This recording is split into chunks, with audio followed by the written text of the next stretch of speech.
So in that last video I shared with you the lobster principle, and this lobster principle being that in order for the lobster to step out of stress and pressure, it needed to cast off its old shell and replace it with a new, larger shell. The lobster needed to give itself more space. Alright, space. We're going to be exploring this quite a bit throughout the course. You see, it's fascinating, isn't it? Many stress courses and programs and books are going to be looking at techniques and the 3 master techniques and the 3 secret principles and the 7 steps and all this kind of thing for, getting free from stress. But the problem is, if you're stressed on a regular basis, then you see it's not so much the stress that's the problem, it's actually your approach to life. Because you see, in my experience, prevention is better than cure. Because the 7 steps and the 3 principles and the techniques, they're all focused on the cure for stress. But what happens if we could begin building more preventative measures and boundaries into our very lives that would actually reduce the amount of stress that we would ultimately therefore find ourselves in? Would that mean that prevention is better than cure? Because if you were able to prevent yourself from entering stress, then you wouldn't have to worry about a cure for stress because you will have prevented it. So prevention is better than cure.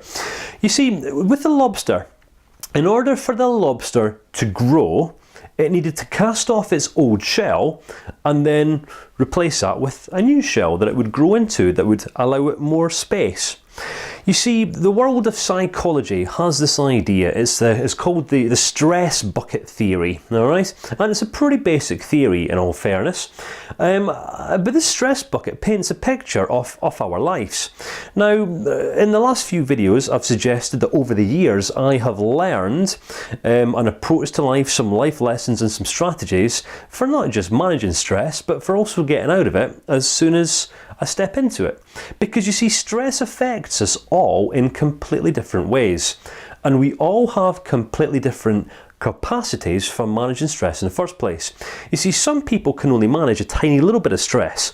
So in relation to the stress bucket here, well, it actually might just be more of a stress teacup, whereas other people might have more of a stress barrel. If they're used to stress and they have the capacity for managing a lot of stress, then they're not going to find themselves getting stressed out and by the same things that other people would. What I'm saying here is that all people will be affected by stress in different ways, and this is always going to be determined by our willingness to manage and handle stress, but also by our willingness to grow and develop ourselves. So, you see, the stress bucket, the water, alright, inside of the stress bucket is actually just all the stuff that comes into our lives. The pressures, the demands, that people place on us. It might be our school life, our careers, it might be our family, our home, our relationships, the demands, the things that people want. Pressure, pressure, pressure, pressure, pressure. There's always going to be a time limit as well, isn't there? If you think about it. Whenever we feel stressed, the one thing that we're always going to feel like we're running out of is time in some way. We're going to be looking at this again shortly.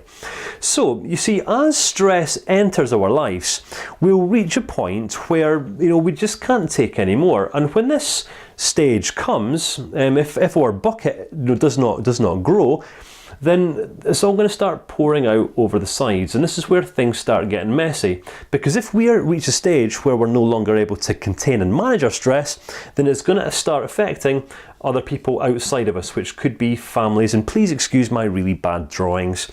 But what I'm saying here is if we're not able to contain and manage the stress that's in us, then it will begin overflowing and affecting the lives of other people, perhaps our colleagues, our families, our boyfriends, girlfriends, husbands, wives, or those that we care about, which we don't want to let happen, do we? So, in order to overcome stress, what we want to be looking at from this point forward is how we can enlarge the size of our stress bucket. Because if our capacity right now at this stage in life, we're only able to manage a little bit of stress, well, what we could be looking at is, again, cures. Okay, well, how can I do some deep breathing exercises to help me manage the stress that I've got? Or we could actually look from more of a preventative perspective of, okay, so how can I actually increase my capacity? Because you see, if you have this much stress, but in that bucket, well, you're not going to feel stressed, right? But if you have this much stress in that bucket, then you're going to feel stressed. You're going to feel like you're fit to burst. So throughout the rest of the course, all we're really going to be looking at is some ideas that are going to help you to enlarge and grow and develop yourself. Because the more that you grow moving forward for the rest of your life, the more that you're going to be able to manage and handle the stressors of everyday life. I promise you this is true. The workbook that I've created here for you, that's available in the downloadable section, paints a picture of stress. It explains the stress bucket in a bit more detail, and there's also a series of questions helping you to look at the stressors in your life, where they're coming from, how it is that they affect you, but more importantly, how these stresses would change if your capacity and ability to manage stress was actually to grow.